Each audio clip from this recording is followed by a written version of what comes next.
వేసవి వేడిపై దాడి చల్లటి రిఫ్రెషింగ్ స్టాక్ తో హై.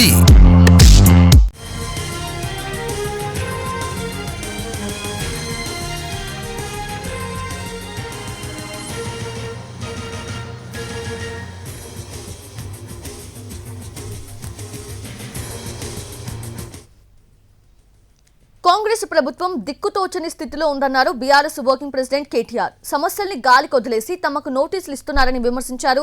ప్రజాపాలన కమిషన్ల పాలనగా మారిందన్నారు. ఇదంతా కాంగ్రెస్ బీజేపీ కలిసి ఆడుతున్న నాటకమన్నారు కేటీఆర్.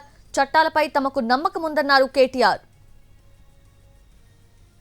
పాలన చేతగాక ప్రజలకిచ్చిన అడ్డగోలు హామీలను నెరవేర్చే దమ్ములేక తాము తీసుకునే కమిషన్ల మీద ఇవాళ తమ కమిషన్ల నుంచి ప్రజల దృష్టి మలచడానికే ఇవాళ కమిషన్లని దానికేదో నోటీసులని ఈ ప్రభుత్వం డ్రామా చేస్తూ ఉన్నది. ప్రజాపాలన కాస్త ఈరోజు పర్సంటేజ్ల పాలనగా మారిపోయింది.